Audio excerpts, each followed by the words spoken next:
간호 한번 보도록 하겠습니다. 첫 번째 지문의 문제부터 한번 정리해 볼까요? 비문학 보시면 내용 전개 방식도 잘못된 곳을 수정하라 되어 있어요.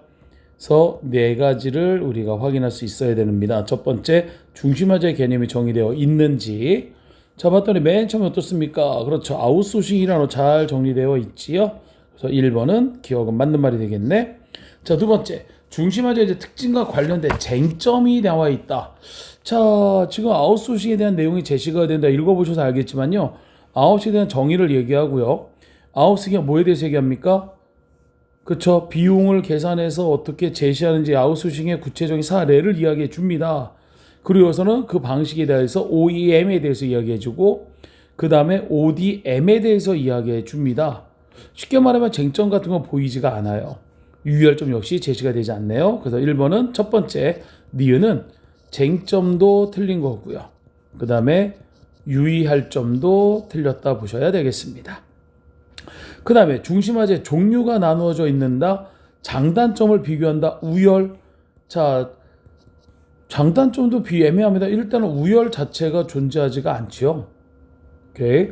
세 번째, 리을. 예를 열거하여 특정 사항에 지출되는 것들을 나타내고 있지요. 그래서 정답은 니은과 디귿 해석 내용들을 확인해 주시면 되겠습니다. 자, 이번 문제는 살짝 주의해 주세요. 전체 내용을 정리하는 문제 형태입니다. 그래서 우리가 잘 봐야 되는 게 아웃소싱의 설명이고, 아웃소싱은 기업이 무엇을 하기 위해서야? 이윤을 극대화하죠. 최대한의 돈을 벌기 위해서 일부 부서나 업무를 외부 기업에 위탁합니다. 주의할 점이 있어요. 핵심 역량 기업을 하면 안 된다 그랬죠. 청수라든가 주의하지 않은 걸 얘기해야 되기 때문에 여부를 결정하기 위해서는 핵심 역량과 해당 분야의 산업 중요도에 대해서 이야기할 수 있어야 됩니다. 그래서 추가로 비용 문제를 함께 고려할 수 있어야겠지요. 이렇게 어차피 내용이 있는 거 그대로 옮겨줘 줘야 되는데, 이런 문제들 항상 조심하셔야 됩니다. 좀 난이도가 있다 보셔야 돼요.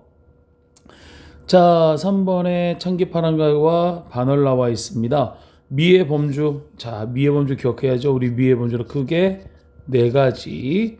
우아미, 순구미, 골개미, 그리고 비장미가 있었죠. 그리고 비장미. 우아미는 대상에 대한 예찬이었고요. 순구미는 예찬 플러스 실천 의지를 이야기했고요. 골개미라는 건 뭐였습니까? 웃음을 주되 대상을 깎아내려서 웃겨야 돼요. 비장미란 건 좌절, 내가 원하는 게 이루어지지 않는데 여기서는 조화에 대한 현실 추구와 실현. 그렇죠. 그럼 뭐 해야 돼? 순고미에 대한 내용을 찾아줘야겠지요. 그럼 어디 있겠습니까? 실천의지, 마음의 갓을 쫓고 있다. 난 여기를 쫓아갈래요 라는 부분을 체크해 주시면 되겠습니다. 창기파란 건 얘들아, 이거 뭐 하나만 더 주의 있게 설명해 드릴게요. 인품에 대한 차는 예찬이고, 파랑은 사람의 화랑의 이름이랬죠. 여기서 달과 물가와 그 다음에 잣나무 가지와 잠깐만 자갈을 보는 학교가 있어요. 이 네 개를 인품으로 보는 케이스가 있고요. 여기가 인품이다 보는 데가 있고, 또 한 군데는 어디가 되냐면 이렇게 안 보고 물가하고 자갈이 아니라 숲을 대표하는 보는 데도 있습니다. 참고로 올해 EBS는 이 세 가지거든요. 그래서 제가 보기에는 논란이 되기 때문에 차차 그거 나오면 좀 더 디테일하게 나오지 않을까. 잣나무나 달이라는 존재, 이것의 디테일한 모습들 한번 떠올려 주시면 될 것 같습니다. 자, 그럼 첫 어절과 끝 어절 뭐가 되겠니? 이렇게 줄 쳐줘서 마음에 있노라 이야기할 수 있어야겠죠. 있노라. 자, 4번 문제 많이 놀라셨지요? 갑자기 4번이 뚝 하고 나와 없었습니다. 자, 4번 문제는 뭐에 대해서 얘기했습니까? 이육사의 광야가 제시가 되어 있었고요. A와 같은 부분.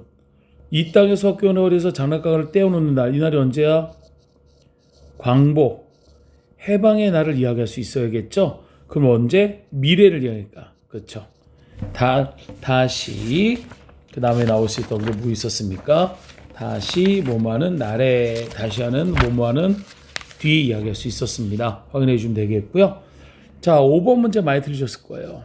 왜? 사이수리는 제가 수업을 했습니다 오늘, 그죠? 관계 없는 건데 저는 여기서 뭘 봤느냐, 시옷이 들어가는 형태를 이야기하는 게 아니라 조건에 대해서.